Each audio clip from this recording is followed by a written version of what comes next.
Alani did not remember the smell of this house. The scent had changed. It was no longer the sharp scent of eucalyptus oil and the sweet, warm clove cigarettes of her nenek.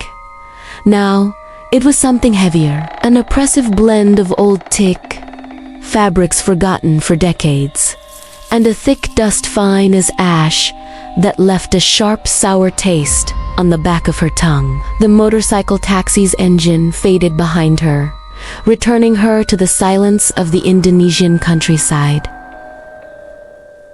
It was not a peaceful silence. It was thick with humidity, alive with the hiss of unseen creatures in the weeds. The Ruma Pusaka, the ancestral home, stood there, looming in the plum-colored twilight. Its mossy tile roof looked like a permanent scowl, staring down at the garden that had surrendered to nature. The front door was unlocked. She pushed it gently, and the hinges shrieked a long, dry protest. The stagnant air inside hit her in the face.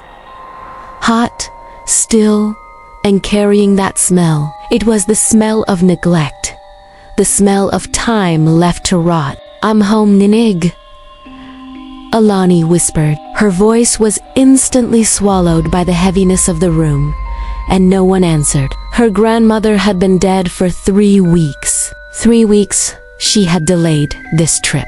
3 weeks she let her family's urgent calls go to voicemail. 3 weeks she had barricaded herself in her air-conditioned Jakarta apartment, pretending that if she did not return, the loss was not real. Guilt was a cold stone in her stomach, a heavy obstruction she had carried all the way from the city.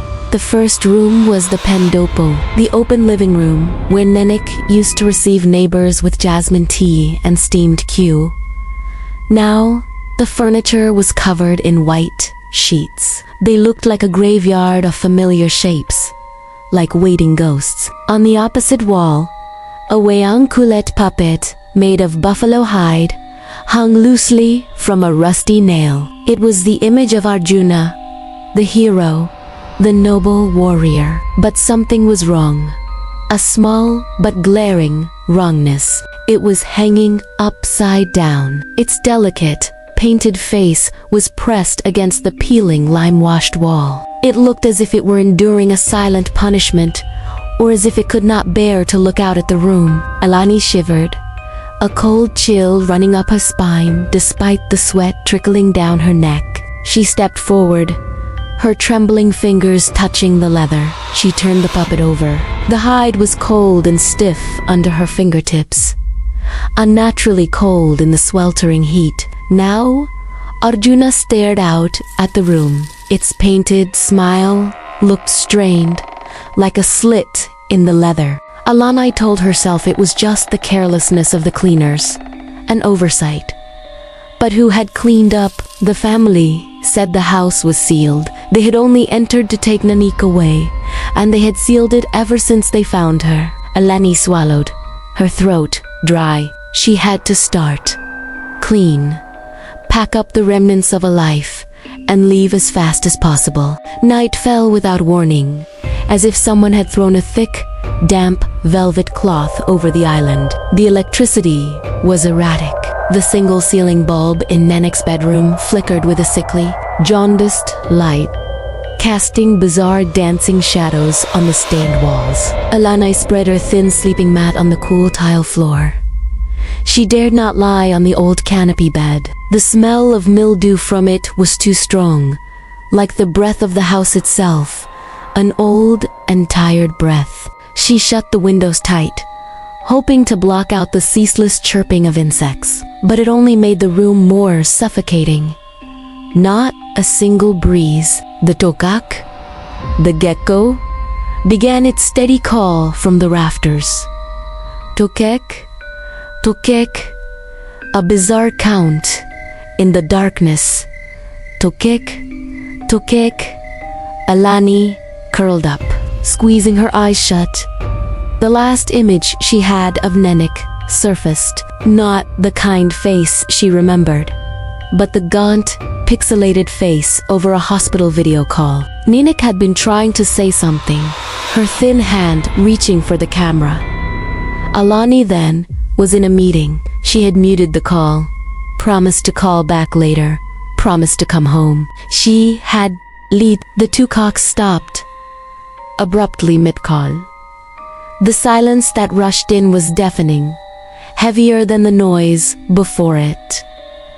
Alani opened her eyes. She did not know what time it was, but the air had changed. It was cold, a sharp, needle prick cold that pierced through her thin clothes.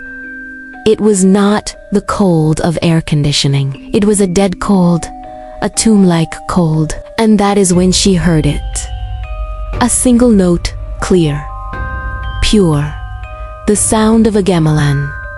Ting. Alani held her breath. Her heart hammered against her ribs. Impossible.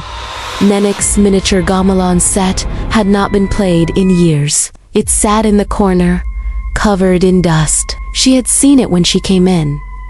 She sat up. The room was completely dark. The power was completely out. She listened, hearing only the sound of blood rushing in her ears. Maybe she had dreamed it. A hallucination brought on by fatigue and guilt. She lay back down, squeezing her eyes shut, trying to regulate her breathing. And then, that sound, this time closer. Ting, sharp, as if it were right outside her bedroom door. Alani shot up her mouth open but unable to scream. A choked gasp escaped her. She fumbled for her phone. Turning on the flashlight, the beam trembled, wildly sweeping the room. Empty, just Nenek's furniture, warped shadows, and her own boxers. The chiming did not come again. But as the beam swept past the crack under the door, she saw something. A shadow. A thin, distorted shadow, sliding through the gap. It was not the shadow of a person. It was too long, too flat, like a ribbon of darkness. The tokak called out again, jarringly loud, tokek, tokek, tokek, as if it were laughing at her. She sat with her back against the wall, hugging her knees, waiting for the dawn. The next day was a hell of self-doubt. The harsh sunlight banished the fear. It twisted the cold and the sound into a stupid, irrational memory. She blamed the fatigue, the heat, the guilt that was eating at her sanity. She decided to try calling her aunt in Jakarta, Bibi Retno. The cell service was patchy. She had to stand in the garden. Alanai? What are you talking about? Bibi Retno's voice crackled over the line. That house always makes strange noises. Old wood. You're just tired. Nenek would not want you like this. Finish cleaning and come back to Jakarta. The call ended. Alani felt even more alone. Her fear had been dismissed. She was just a weak city girl. She went back into the house with a new determination. She worked with a fury, a desperate frenzy. She pulled Nanak's old cabayas from the wardrobe. The smell of camphor and dried jasmine flooded out. That was Nanak's real smell. Alani suddenly burst into tears. She buried her face in the soft silk. Regret washed over her like a tidal wave. She had not been here. She had chosen work, chosen the city, chosen convenience over the woman who had raised her. While cleaning the living room, she glanced at the Arjuna puppet. It was still there, staring at her. She felt its smile had become just a little more sinister, its painted eyes deeper. She decided she would sleep at the hotel in town tonight. Just one more day. She could not stand another night here. As she was packing a small bag, she found Nenek's journal. It was hidden under a stack of linens. Its leather cover was worn smooth. Alani hesitated. This was private, but she needed a connection. She needed to know what Nenek's last days were like. She opened it. The first few pages were recipes, complaints about market prices, notes on the garden plants. But as she got closer to the end, Nenek's handwriting became shaky, sprawling. It doesn't let me sleep. One line read, "It wants me awake."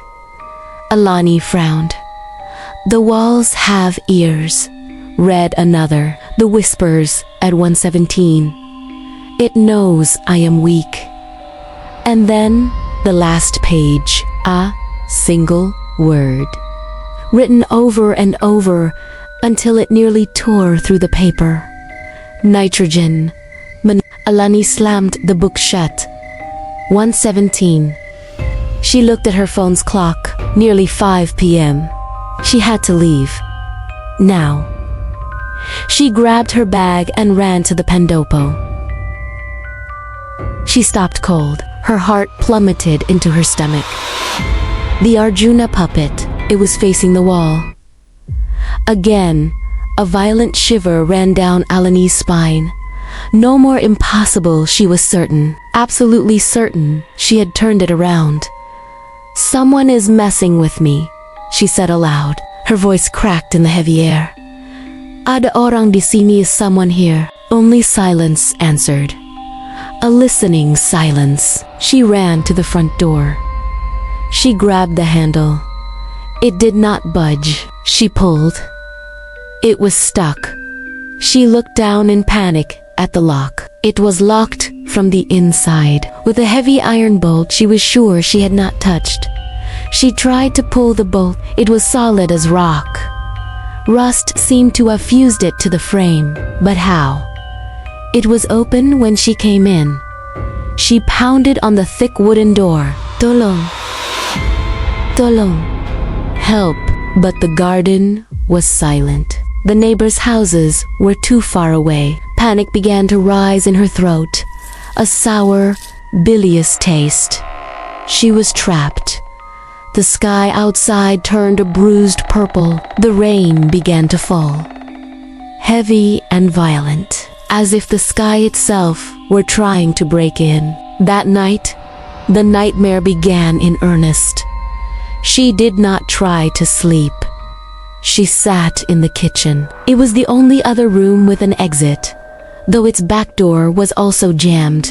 She sat in the weak light of a backup flashlight. Her hand gripped a fruit-peeling knife. The sound of the rain hammering the tin roof drowned out everything else. She almost felt safe in the white noise. Almost. But then, at exactly 1:17 in the morning, the rain stopped, as if someone had turned off a faucet. A dead silence fell, and the gamelan began. Ting, ting, ting. Steady, like a metal heart. It was coming from the pendopo. Alani covered her ears, shutting her eyes tight. "Stop it, please. Stop." The chiming ceased. She held her breath. A new sound replaced it. A rustling. A dry, awful, scraping sound, like old leather being dragged across the tile floor. It was coming from the hallway. It was moving toward the kitchen. Alani scrambled back, pressing her back against the damp wall. Her flashlight beam shot toward the doorway. "Who's there?" she whimpered. The scraping stopped right at the threshold. Nothing was there, just impenetrable darkness, but she could smell it. Jasmine. An overpowering scent, so sweet it was nauseating. The scent Nenek used to perfume her hair. Nenek Alani whispered. Fear and a desperate, insane hope twisted inside her. And from the darkness, a whisper answered. It was not Nenek's voice. It was a dry sound, like crumbling leaves. No. Alani's heart felt like it stopped. The scraping sound started again, but this time, it did not sound like it was moving. It sounded like something was trembling, reassembling itself. Alani's flashlight beam wavered. She pointed it at the opposite wall, and she saw the shadow. The shadow was back. It was no longer on the floor. It was on the wall. It was long, thin, with sharp, jutting joints. It was the shadow of a Wayang puppet. But it was not Arjuna. It was much, much larger. A grotesque shape she did not recognize. And it was moving. The shadow lifted its head, as if it were looking at her, and it slowly raised a clawed arm. Alani screamed, a real scream. She threw the knife into the darkness and ran. She ran into Nenek's bedroom. She did not know why. She slammed the door shut and jammed a chair under the handle. She could hear it outside. That dry scraping, it was clawing at the door. Not with fingernails. With something hard and flat, like the edge of a piece of leather. Scrape, scrape, scrape. The sound stopped. A tense silence. Alani backed away toward the window, fumbling with the latch. It was stuck. What the hell is happening? She cried. Hot tears streamed down her cheeks. She looked around the room in desperation. She needed to get out. Anywhere. She saw Nenek's old standing mirror. It was tall as a person, covered in dust, leaning in the corner. She had never looked into it. She did not want to, but now, in the weak, dying light of her flashlight, she caught her reflection, and she froze. The woman in the mirror was not her. I mean, it was Alani, but it was not. Her hair was matted, tangled. Her eyes were sunken in their sockets, rimmed with the raw red of sleeplessness. Her skin was pale, and her clothes. She was wearing one of Nenek's old kabia, the indigo silk one she had cried into. She did not remember changing. She took a step back, flashlight aimed directly at her own face in the mirror. No, she whispered. The person in the mirror said nothing. She just looked at her. With Nenek's eyes. Tired eyes, but now they were filled with resentment. And then the person in the mirror smiled, a wide, tooth-bearing smile. But Alani's own lips did not move. Absolute panic seized her, choking the air from her lungs. She spun away, gasping, then glanced back. Her reflection was still smiling, though her own face was a mask of terror. This was not one night. She realized it instantly. How long had she been here? The boxes she had packed were still there, untouched. A fine layer of dust had settled on them. Nenek's journal had fallen from her pocket when she ran. It was open to the last page, the scrawled nitrogen monoxide. Alani suddenly realized that was not Nenek's handwriting. It was hers. She had written it. The sound outside the door had changed. It was no longer scraping. It was a breath, a long, dry exhale, like wind through a cave. And the gamelan chimed again. Alani spun around. She had to get out. This wasn't real. It was a nightmare, a punishment born of guilt. She lunged for the door. She threw the chair aside. Let me go. She twisted the handle. It was not locked. It opened easily. The hallway was dark, silent. She ran through the darkness, sprinting for the pen. She could see the faint moonlight filtering through the window slats. Freedom. The Arjuna puppet was no longer on the wall. It was gone. Thank God, she panted. She raced to the front door, the rusted iron bolt. It was still shut. She threw her entire body weight against it, pulling open. Her voice caught in her throat. A smell hit her. Not jasmine, not mildew. It was the smell of Kamenian. The funeral incense. It was overpowering, and it was coming from behind her. She turned. Slowly, the pendopo was not empty. In the center of the room, where the moonlight streamed in, the Arjuna puppet was standing, not hanging. It was standing upright, with no strings to support it. It was nearly as tall as she was, and beside it was the thing that had cast the shadow. A grotesque, black, twisted Wayang puppet, a demon from mythology. It had no face, only a void where its eyes should be. But Alani felt it watching her, 1,000 unseen eyes drilling into her. The gamelan chimed again. Ting, 117. Arjuna slowly lifted its head. Its painted smile seemed to tremble, to widen. The shadow demon raised its leathery arm. Alani realized the terrible truth. Nenek had not been haunted. Nenek had been fighting this thing every night, alone. This is what had exhausted her. This is what had made her weak, and she had lost. Now, Nenek was gone. The house needed a replacement, a new guardian, a new soul to torture, a new soul to fight and fail, over and over, in its own witching hour moments. The dry, crumbling whisper filled the room, coming from the demon. No. Alani wanted to scream, but the air had been vacuumed from her lungs. She could only stand there, paralyzed by the truth. The Arjuna puppet took one step toward her, the sound of leather scraping on tile. Its smile was so wide now. It was welcoming her home.